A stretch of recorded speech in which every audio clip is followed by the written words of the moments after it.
आज का डिक्टेशन 60 शब्द प्रति मिनट। हाँ, यस स्टार्ट। आज यदि किसी अखिल भारतीय संगठन से कहा जाए कि अपना काम राष्ट्रभाषा हिंदी में करे तो बहुत से लोग कहने लगते हैं कि हिंदी उन पर ला दी जा रही है। उस समय वे भूल जाते हैं कि अंग्रेजी उन पर पहले से लदी हुई है। अंग्रेजी के लिए स्वेच्छा और अपने देश की भाषा के लिए विरोध, यह उनकी कैसी देशभक्ति है। पैरा गांधी जी ने बिना कारण ही अंग्रेजी का विरोध नहीं किया था। अपने समाज तथा नवयुवकों की परेशानी को जिसने समझा वे केवल गांधी जी ही थे।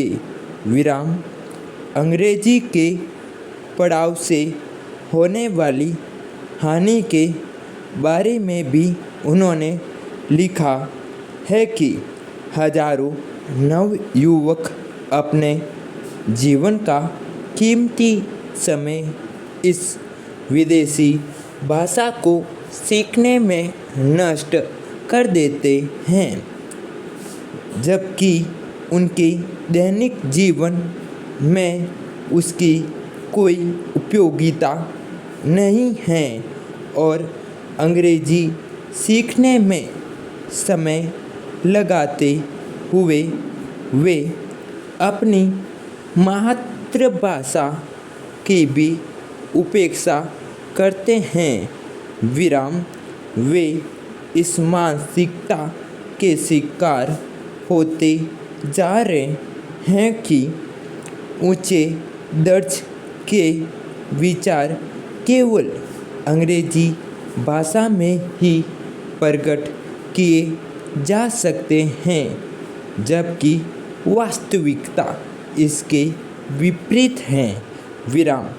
कोई भी व्यक्ति अपने मन के वास्तविक विचार केवल अपनी मातृभाषा में ही स्वाभाविक रूप से प्रकट कर सकता है, क्योंकि वह उसके हृदय से निकलती है।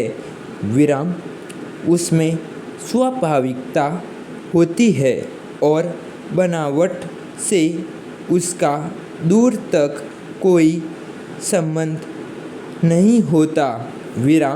पैरा गांधी जी मानते थे कि अंग्रेजी के अभाव के कारण राष्ट्र की शक्ति कम हो गई है, विद्यार्थियों की आय घट गई है, वे देश की आग जनता से दूर होते चले जा रहे हैं। आज शिक्षा पाना बड़े खर्च का विषय हो गया है। यदि यही सिलसिला बहुत समय तक जारी रहा तो राष्ट्र की असली आत्मा ही नहीं रह पाएगी। यह सभी लोग जानते हैं कि आत्मा का नाश होने से सब तरह की हानि होती है।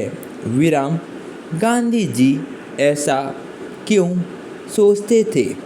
उनके दिल में ऐसे विचार इसलिए आते थे कि वे स्वाधीनता आंदोलन के संदर्भ में भाषा की समस्या पर विचार करते थे।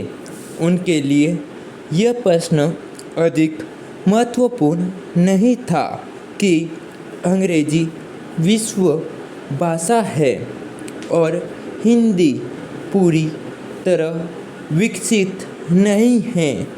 उनके लिए मुख्य प्रश्न यह था कि विदेशी भाषा के व्यवहार से राष्ट्र के चरित्र पर क्या असर पड़ेगा। विराम। इसलिए वह इस देश से अंग्रेजी को तुरंत विदा कर देश की भाषा का ही प्रयोग करना चाहते थे। Full stop.